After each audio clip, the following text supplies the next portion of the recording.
इनकी सीमाएं भूमध्य सागर से लगती हैं। तो जैसे मोरक्को, अल्जीरिया, ट्यूनीसिया, लीबिया और मिस्र, इनकी सीमा किससे लगती है? भूमध्य सागर से लगती है। और ये सब उत्तरी, ये सब सहारा कंट्री कहलाते हैं, सहारा के देश कहलाते हैं। क्यों? क्योंकि सहारा मरुस्थल का यहाँ पाया जाता है। तो ये पूरे एरिया पे सहारा मरुस्थल पाया जाता है, इसलिए हम इनको सहारा के देश कहते हैं। ठीक है, और याद रखना पूछा जाता है एग्जाम में, सहारा का देश किसे कहते हैं? तो ये पूरा सहारा का देश कहलाता है। ठीक है, इसके बाद में जो ये वाले देश हैं इनको हम पश्चिमी एशिया कहते हैं। ये पूरा पश्चिमी अफ्रीका, ये पश्चिमी अफ्रीका के देश हैं। ठीक है, इसके बाद में ये वाले जो क्षेत्र हैं इनको हम पूर्वी एशिया के देश कहते हैं, पूर्वी अफ्रीका के देश कहते हैं, पूर्वी अफ्रीका के देश कहते हैं। और इधर के देश है, ये सब दक्षिण अफ्रीका के देश हैं। ठीक है, तो दक्षिण अफ्रीका एक अलग देश भी है। ठीक है, और इन सब देशों में 2-3 देशों के बारे में आपको बताना है हमें, जिनके बारे में आपको जानकारी होना बेहद जरूरी भी है। ठीक है, जैसे सबसे पहला एक देश है यहाँ पे अफ्रीका कंट्री में जो है कौन देश है? तो पहला है दक्षिण अफ्रीका है। और दक्षिण अफ्रीका में के कई क्षेत्र हैं जो बहुत इंपॉर्टेंट है, उनके बारे में बताऊंगा, राजधानी बताऊंगा। तो उसकी कई राजधानियां हैं दक्षिण अफ्रीका की, जैसे प्रिटोरिया कार्यपालिका की राजधानी है, उसकी कार्यपालिका की राजधानी प्रिटोरिया मानी जाती है। इसके बाद में यहाँ पे जो है ये है ब्लॉम फाउंटेन नामक शहर है जो उसकी न्यायिक राजधानी है। और जो है केप टाउन, ये इसकी विधायी राजधानी है। ठीक है, लेकिन कुछ और शहर हैं जो बहुत इंपॉर्टेंट है, जैसे केप टाउन बहुत पता होगा आपको, यहाँ क्रिकेट मैच होता रहता है। यहाँ पे जो है आपका है एक शहर है यहाँ पे डरबन, वो डरबन यहाँ दिख नहीं रहा है। ठीक है, यहाँ पे डरबन नहीं दिख रहा है, यहाँ पे एक डरबन भी शहर है। ठीक है, यहाँ पे एक किम्बरले शहर है, देखो किम्बरले शहर है, और किम्बरले शहर में हीरा बहुत ज़्यादा पाया जाता है। ठीक है, इसके बाद में देखो यहाँ लिखा होगा एक ईस्ट लंदन, यहाँ देखो ईस्ट लंदन लिखा है। एग्जाम में अगर आपसे पूछ दे ईस्ट लंदन कहाँ है, तो आपसे क्वेश्चन गलत हो जाएगा, 100% गलत हो जाएगा, क्योंकि आपने मैप आपको नहीं देखा, आपको पता ही नहीं है। तो ईस्ट लंदन दक्षिण अफ्रीका में पड़ता है। ये देखो यहाँ ईस्ट लंदन लिखा है, ईस्ट लंदन नामक शहर कहाँ है? दक्षिण अफ्रीका में है, ये बहुत इंपॉर्टेंट है। ठीक है, ये याद रखना है। यहाँ पीटर्समारिट्ज़बर्ग लिखा हुआ है, यही पीटर्समारिट्ज़बर्ग है जहाँ पे महात्मा गांधी को उनको रेलवे स्टेशन से नीचे उतार दिया गया था, जो उनको फेंक दिया, मतलब एक तरह से कहते हैं ना कि उनको धक्का देके फेंक दिया गया था, उनके सामान को फेंक दिया गया था। ठीक है, तो ये जो है यहीं पे फेंका गया था, सेंट पीटर्समारिट्ज़बर्ग पे। ठीक है ना, विक्टोरिया, ये पूरा दक्षिण अफ्रीका का देश है।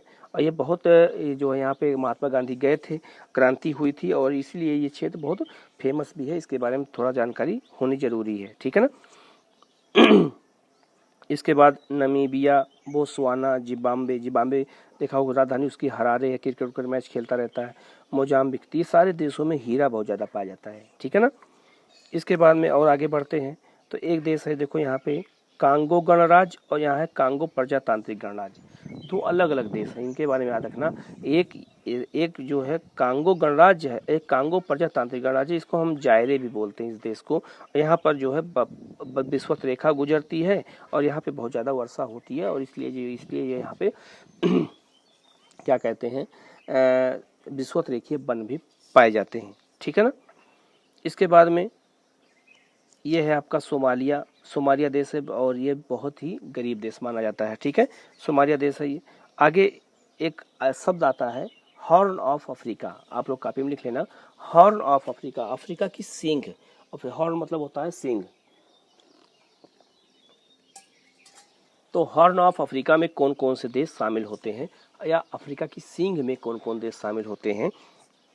देखो ये वाला क्षेत्र सींग की तरह निकला हुआ है कि नहीं निकला हुआ है, इसीलिए हम इसको बोलते हैं हॉर्न ऑफ अफ्रीका। तो हॉर्न ऑफ अफ्रीका में कौन कौन देश शामिल है बेटा, उसको नोट कर लेना। जैसे नंबर 1 पर है सोमालिया, नंबर 2 पर है जिबूती, नंबर 3 पर है इथोपिया, नंबर 4 है इरिट्रिया। ये चारों देश को हम क्या बोलते हैं? हॉर्न ऑफ अफ्रीका बोलते हैं। हॉर्न मतलब सींग, अफ्रीका की सींग का देश बोला जाता है, इनको हॉर्न ऑफ अफ्रीका बोलते हैं। ठीक है ना, इसके बाद में यहाँ पे है तंजानिया देश है, जहाँ और यहाँ पर है केनिया।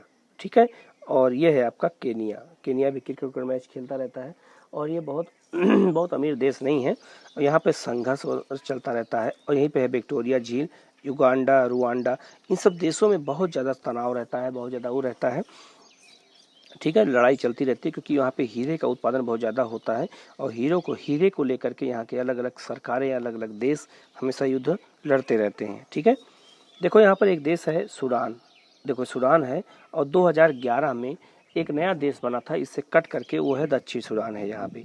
तो उत्तरी सूडान, ये जो सूडान है इसकी राजधानी खार्तूम है और दक्षिण सूडान की राजधानी जुम्बा है। ठीक है ना, क्या है, जुम्बा राजधानी है, जुम्बा। ठीक है, तो ये वाला देश जो है ये इस्लाम बहुल है और ये वाला ईसाई बहुल देश है। तो धर्म के नाम पर देश का बंटवारा हुआ है, एक तरफ ईसाई देश है, दो दक्षिणी सूडान है वो ईसाई है और सूडान जो है वो इस्लामिक देश है। तो वहाँ तनाव बहुत ज़्यादा था, इसीलिए इस देश का बंटवारा हुआ है और ये देश अलग अलग हो गए हैं। ये 2011 में ये देश का निर्माण हुआ था। ठीक है ना। यह एक झील है, चार झील है और चार झील चार देशों की सीमाओं से लगी हुई है। ये क्वेश्चन कई बार आ चुका है कि चार झील से किन किन देशों की सीमाएं लगती हैं। तो चार देश हैं, चार देश कौन कौन से हैं तो लिख लेना, चार झील से कौन कौन देश की सीमा लगती है बेटा। तो चार जो झील है उससे कौन कौन देश है, तो एक चाड नामक देश भी है। तो चाड, नाइजर, नाइजीरिया और कैमरून। ठीक है, इन चारों देशों की सीमाएं किससे लगती हैं, चाड झील से लगती हैं। तो ये बहुत इंपॉर्टेंट है और इसके बारे में जानकारी होना आपको बहुत जरूरी भी है। ठीक है ना। इसके बाद यहाँ ये नाइजर देश है, यहाँ पे देखो ये नाइजीरिया है, यहाँ पे नाइजर नामक नदी भी बहती है। ठीक है, और ये फिर तेल नदी कहलाती है, इसके बारे में मैंने आपको बताया भी था।